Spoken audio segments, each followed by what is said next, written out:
Now, the news from the Voice of America.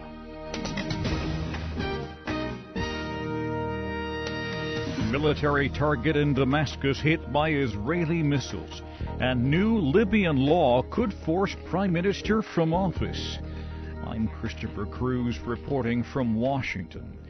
Israeli missiles hit a military target near the Syrian capital Damascus Sunday. Robert Berger reports from Jerusalem.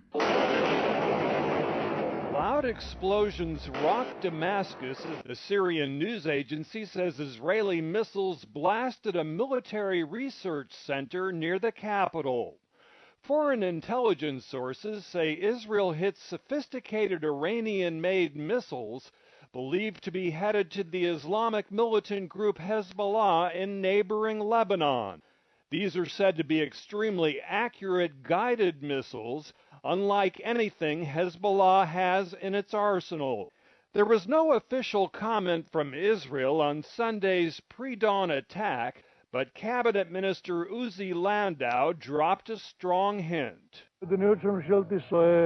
He said Israel's policy is clear. It will not allow the transfer of sophisticated Syrian weapons to terrorist groups. Robert Berger for VOA News, Jerusalem. In an interview Saturday, President Obama said Israel has the right to protect itself from shipments of advanced weapons to terrorist groups like Hezbollah. The group is allied with Syrian President Bashar al-Assad. Some Libyan officials and lawmakers may be forced out of office by a new law approved by the National Assembly Sunday. The law says officials who served in the government of former ruler Muammar Gaddafi cannot be part of the new Libyan government. Former rebels who helped oust Gaddafi surrounded the foreign and justice ministries in the Libyan capital Tripoli last week. They were demanding the law be approved. Prime Minister Ali Zaidan could be forced from office because he was a diplomat in Gaddafi's government before he joined the opposition. 8 Somalis were killed in the capital Mogadishu Sunday when an al-Shabaab suicide bomber rammed his car into a group of Interior Ministry vehicles. Al-Shabaab controlled most of the city before being forced out by the military 2 years ago. VOA's East Africa correspondent Gabe Joselo reports. A medic at the scene of the attack, Mohammed Yarrow, said the damage was extensive. Some people were killed and others were injured, he said. The al-Qaeda-linked militant group Al-Shabaab has claimed responsibility for the attack, despite losing ground to a concerted military operation by regional forces. The militants have continued to launch sporadic attacks.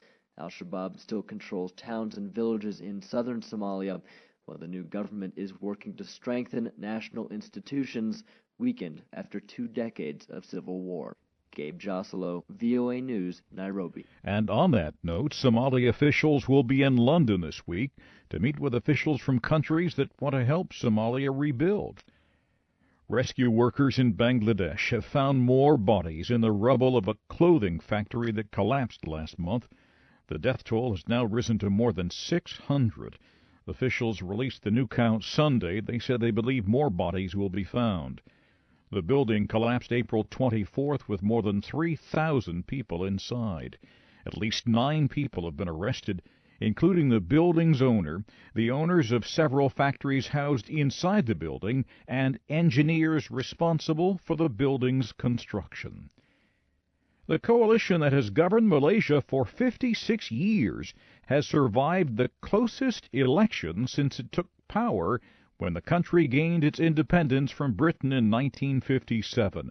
Voters went to the polls on Sunday. The country's election commission said the three-party alliance that made up the opposition won 57 of 222 parliamentary seats. The ruling coalition won 112. Election officials said voter turnout was about 80%, or about 10 million people. The ruling coalition had been accused of arrogance, abuse of public funds, and racial discrimination. The opposition kept control of northern Penang State and kept strong support in Kuala Lumpur, the country's largest city. North Korea says it will not invite well-known Americans like former Presidents Jimmy Carter or Bill Clinton to come to the country to seek the release of a jailed American, as they have in the past. And the North said it will not use the man as a bargaining chip in any political negotiations. Korean-American tour operator Kenneth Bae was arrested in November. He was charged with plotting to overthrow the state. Last month he was convicted and sentenced to 15 years of hard labor. And that's the news at this hour from the Voice of America. For more on these and other stories, anytime from around the world, go to voanews.com. I'm Christopher Cruz, VOA News, Washington.